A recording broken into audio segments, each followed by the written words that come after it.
Hi friends, welcome to my channel. Today మనం recipe బెండకాయ fry.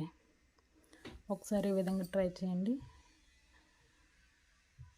Fry ఎలా కుదిరిందో కామెంట్ చేయండి. ఫస్ట్ టైం ఎవరైతే మన ఛానల్ చూస్తున్నారో ఛానల్ సబ్స్క్రైబ్ చేసి వీడియోకి లైక్ చేయండి. ముందుగా ప్యాన్ పెట్టుకొని పల్లి వేసి వేయించుకోవాలి. పల్లి వేగిన తర్వాత సైడ్కి తీసుకొని పెట్టుకోవాలి. వేరే ప్లేట్లో తీసుకోవాలి.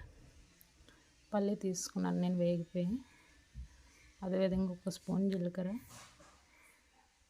ఒక స్పూన్ శనగపప్పు, ఒక స్పూన్ మినపప్పు, 5-6 ఎండుమిర్చి అంటే పోపు దినుసులు వేసుకోవాలి.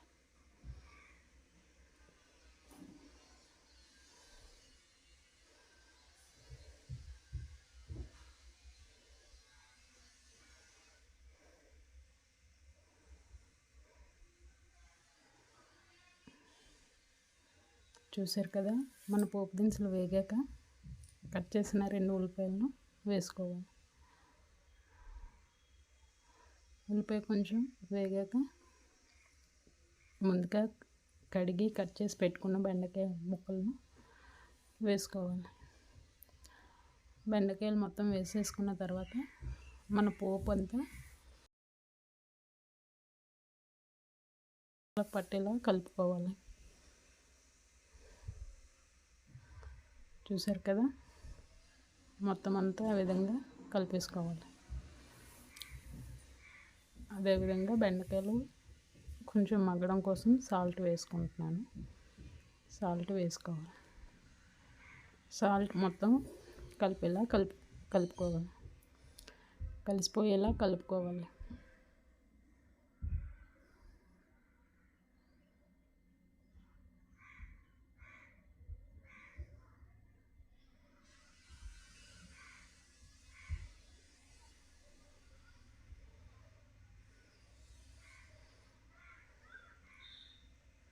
ఈ విధంగా మూత పెట్టకుండా 5 మినిట్స్కి ఒకసారి కలుపుతూ ఉండాలి.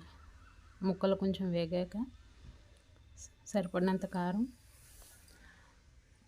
కూరకు సరిపడినంత సాల్ట్ వేసుకొని కలుపుతూ ఉడికించాలి. లో ఫ్లేమ్లో పెడుతూ ఉడికించాలి. హై ఫ్లేమ్లో పెట్టొద్దు. మంటను స్లోగా పెడుతూ ఉడికించుకోవాలి. ఈ విధంగా ఉప్పు కారం సరిపడినంత వేసి లో ఫ్లేమ్లో స్లోగా పెడుతూ ఉడికించుకోవాలి.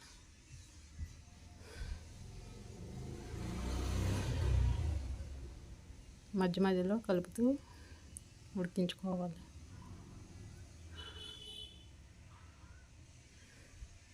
చూసారు కదా, మన ముక్కలు 50% వరకు ఉడికిపోయాయి. ఈ విధంగా మధ్యలో కలుపుతూ ఉడికించేసుకున్న తర్వాత ముందుగా వేయించి పెట్టుకున్న బెండకాయ ముక్కలను పల్లీలను వేసుకొని కలిపేసుకోవాలి. ఈ విధంగా ఒకసారి కర్రీని ట్రై చేయండి. మీకు ఎలా కుదిరిందో కామెంట్ చేసి చెప్పండి. ఎవరో అయితే పూర్తిగా వీడియో చూసారో వీడియోకి ఒక లైక్ అయితే ఇవ్వండి. థ్యాంక్ యూ ఫర్ వాచింగ్ అండి.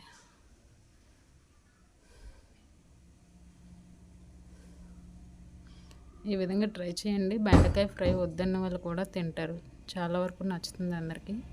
ఒకసారి ట్రై చేయండి వీడియో.